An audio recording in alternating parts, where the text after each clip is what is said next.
Director of NIMHANS and DIMHANS had been instrumental in bringing NIMHANS as the Institute of National Importance. I welcome you, sir, on behalf of the organizing team, and I hand over the stage to you, sir. Can we have a round of applause for Dr. D. Nagaraja, the chairperson for today? Good morning. In this second plenary session, we have three illustrious speakers: psychophysiology of yoga, to NMR, and then to the clinical research in schizophrenia. Our first speaker is Dr. Shirley Tellis. Most of the Vyasa people will know, because she is the first director of the physiology lab in S-VYASA, and almost 90% of the research publication, her efforts are seen in that. She did her MPhil and then PhD in neurophysiology at NIMHANS. After that, for a long time, she was the head of the laboratory, which mainly focused on psychophysiology. Currently, she is heading the research team at Patanjali Yoga Pita Haridwar, and she will be speaking on yoga for physical and mental well-being. In fact, all this time, we have heard enough about yoga for mental illness. Now it is time to hear yoga for promotion of health or mental well-being. Dr. Shailesh, please. Namaste. Thank you, respected Dr. Nagaraja, respected other speakers, all my seniors and colleagues. It is a great pleasure to be here. It is here that I began my journey in yoga with Dr. Nagendra ji and Dr. Nagaratna ji, and a journey which I would say has brought me satisfaction to a level which I would never have dreamt. And it is, I think, only appropriate, given that satisfaction, to talk for the next few minutes on yoga for physical and mental well-being. This is our institution in the north of India, and I bring you greetings from there. We'll talk about different aspects of well-being: physical, mental, which includes emotional and intellectual, and of course the spiritual, which goes beyond all faiths and is inclusive of all. Let's talk about physical first. I'm going to discuss 4 dimensions: weight regulation, physical activity, which are related, being free from pain, and having better flexibility. Let's take them up one at a time. We all know that obesity has become an epidemic the world over, but there is something specific in South Asian countries. And what is that? That is central obesity. In the rest of the world, we find that weight tends to gather all over the body. But in South Asia, India, Sri Lanka, Pakistan, Bangladesh, weight tends to gather only around the midriff. So you have people with relatively normal limbs, but weight only around the midriff. And why is this bad? 2 reasons. Central obesity is associated with conditions like coronary heart disease, type 2 diabetes, and even cancers like ovarian and uterine cancer and prostate cancer in males.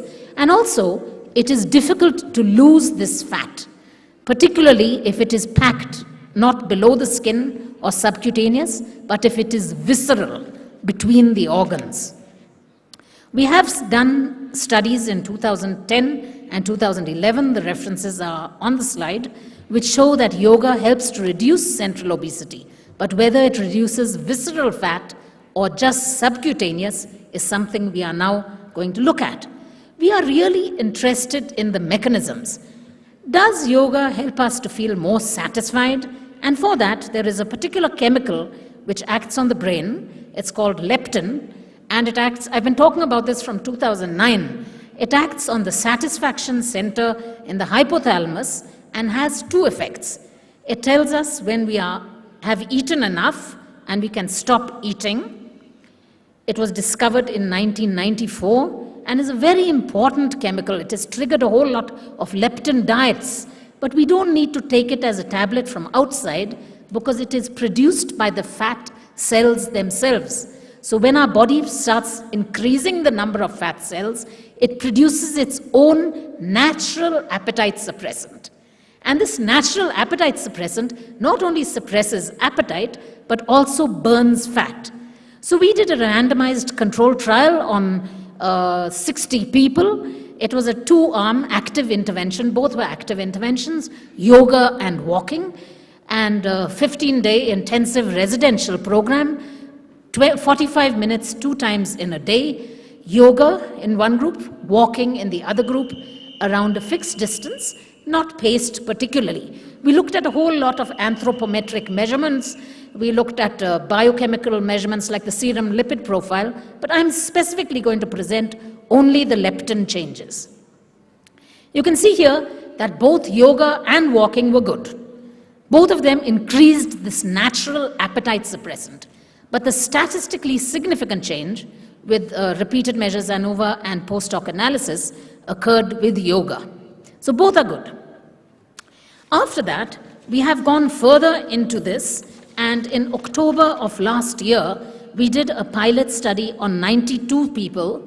I call it pilot because we had 2 active interventions and no control. We asked a basic question. Is it important to restrict one's calories, or can yoga without calorie restriction bring about weight loss? So we had these 92 people randomized as 2 groups, 46 in each group. One group had calorie restriction, that is 900 kilocalories, and the other had 1900 kilocalories per day, unrestricted for their level of activity based on the norms of NIN Hyderabad. And then we asked the basic question, if you give yoga to both of them, what will happen?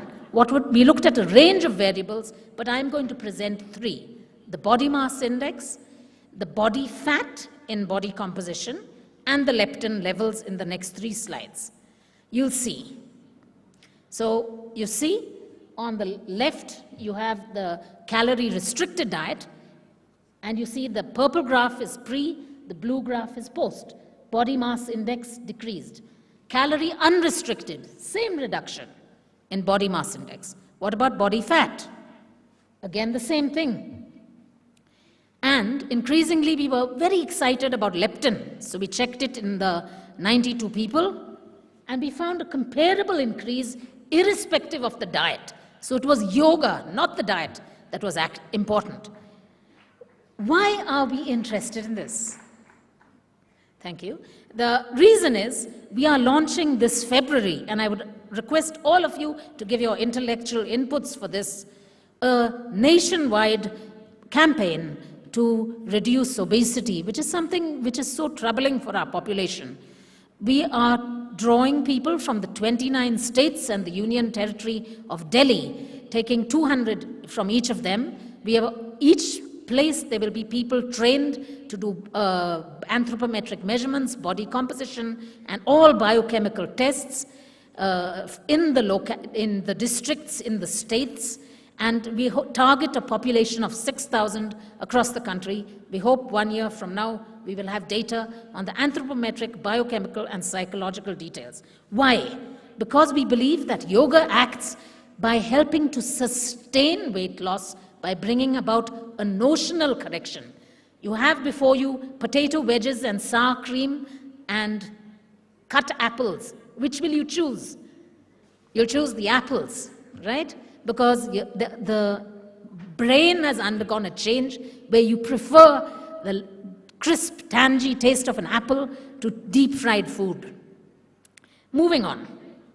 Yoga and physical activity. I once met a person who said to me, if I practice yoga, I'm going to gain weight because yoga reduces the metabolic rate. So I said, no, don't think so. Some practices don't do that. And we have, particularly, I'm going to present the results on Kapalabhati, where you breathe at a higher rate than usual, and which has been made very popular across the subcontinent by our beloved founder, Swami Ramdev Ji, where it is practiced as 35 to 40 strokes per minute. And normally we suggest 5 minutes, rest 1 minute, 5 minutes, rest 1 minute, and so on for about 3 epochs of 5 minutes each. We actually studied it with an open circuit apparatus like this, where the person was breathing atmospheric air and using a paramagnetic sensor. And in real time, we found a 41%, the During graph in blue, shows you the oxygen consumption and directly the energy expenditure. Kapalabhati not only tones the anterior abdominal wall, but burns calories by 41% and comes immediately after 18 minutes of practice to the baseline value. No oxygen debt at all. So that was very convincing. And then we looked a little further, and we are looking at other aspects of physical well-being. As I promised, living free from pain. We have looked at 3 aspects in particular, which I'd like to mention: rheumatoid arthritis, back pain, and tension headache. How does yoga help? Here are some of our references. Maybe by modifying the pain threshold, people can tolerate pain better. This is important to some extent, but we should always remember that pain is a protective reflex. We should not neglect pain. So we should be able to tolerate it, but still perceive it. It relieves spasms, and which often reduce the blood supply, particularly in the paravertebral muscles, and helps to shut out unwanted stimuli. A person who's in deep pain, no more way of controlling it, terminal cancer, it's very useful. These are some of our references. And I'll talk 1 second on back pain particularly. We've done a study on MRI-proven changes in the intervertebral discs. So there were structural changes, and people had pain and limited movement. And we wanted to see whether 3 months of yoga intervention could do anything to relieve it. And we found that it could, but the structural changes remained the same. So what was happening? Was it just that the spasm was getting relieved? Were there better chemicals being circulated which produce analgesic effects in the body? And that brings me to the next aspect of well-being, emotional well-being. Yoga helps us to increase the happy chemicals, dopamine, serotonin, well known now for many years from the works of esteemed late Professor K.N. Uddappa, who we all know, to endorphins, which has been done by Floyd Bloom and others, and more recently, oxytocin, the hugging hormone. You don't really need to hug in real time, but even think a good thought about someone else, and you'll secrete this feel-good hormone called oxytocin. And it works for all ages. So we did a study in Patanjali, and you can see our institution is right up in the north of India, Uttarakhand, in the foothills of the Himalayas. And we had this particular group, pre-teens, 10 to 12. There were 90 of them as 2 groups. We studied a whole battery of tests.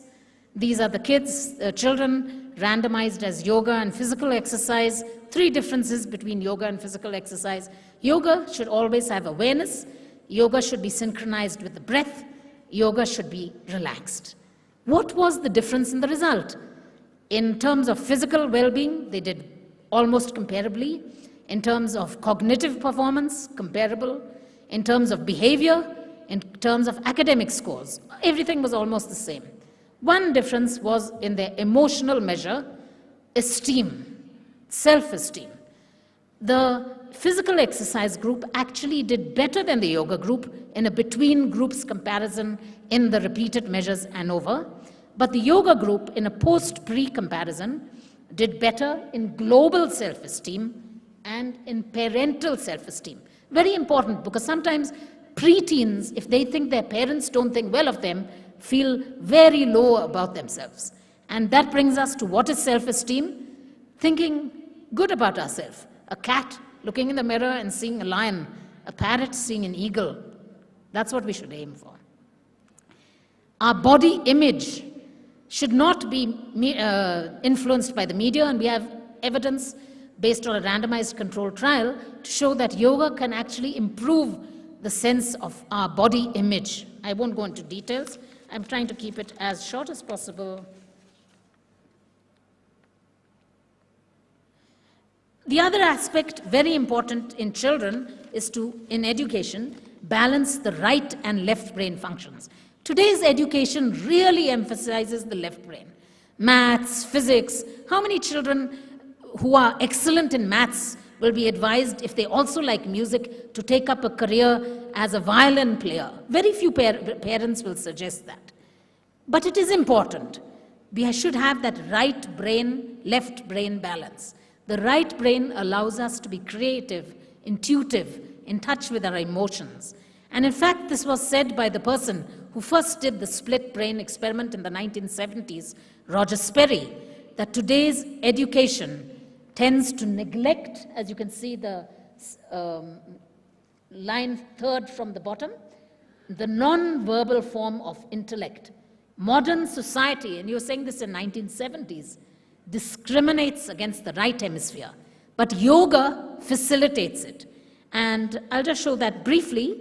We've been doing a study which particularly shows that yoga brings about balance, particularly when you do alternate nostril breathing. You could do either Anulom Vilom pranayama without breath holding, or Nadi Shuddhi, which includes breath holding.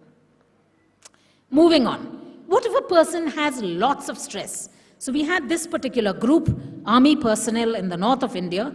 They are trained for active combat, but they are asked to wait in this particular place, and then they're suddenly deployed to a zone of active combat. Waiting can be very stressful, particularly when you know that you may suddenly have a lot of activity. So these people were very stressed, and we were asked to give them a yoga module which would keep them alert, attentive, but at the same time reduce the high level of tension and even depression. We had a three-arm randomized control trial. One group was given yoga, the other group was given classical music, and the third group was given no intervention.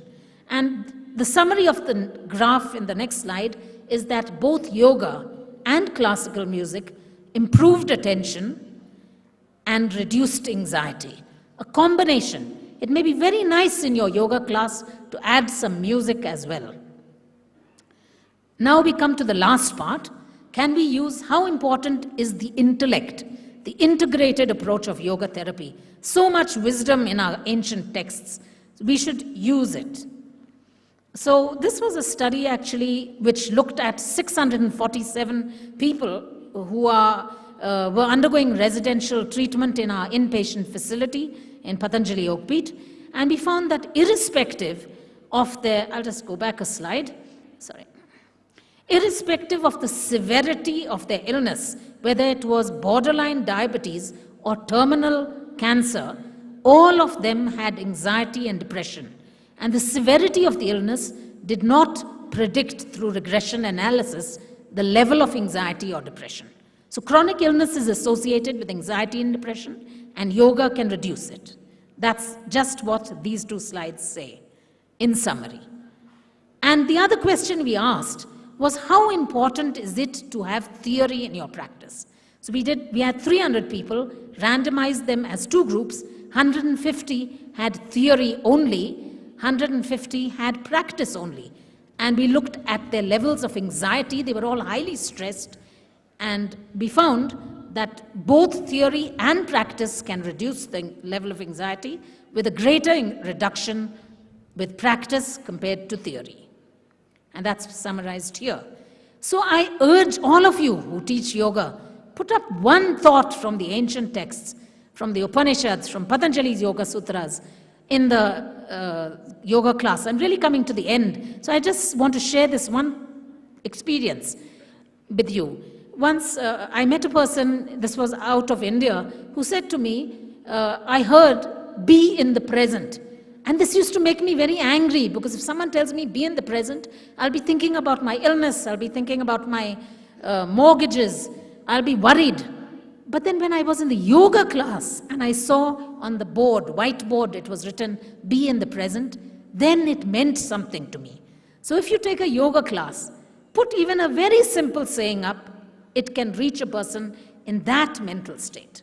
And so I want to conclude this by talking of the spiritual aspect. We have done a number of studies on meditation through the years, both in S-VYASA as well in Patanjali Yogpeeth. But I want to dedicate this particular study to a great master who attained Samadhi in the year 2015, Swami Vedabharati, who popularized silence meditation and who himself was the object, volunteer for this study, which showed that it is restorative. It shifts the autonomic balance from sympathetic to parasympathetic, from rest to rest and digest, from sympathetic to vagal, from high metabolic rate to low metabolic rate. And he also stressed a very important point. We do not need to meditate sitting on a rock in the middle of a river. We should be able to attain that quiet state even in a crowded bus. That was the greatness of the late Swami Vedabharati. And I would conclude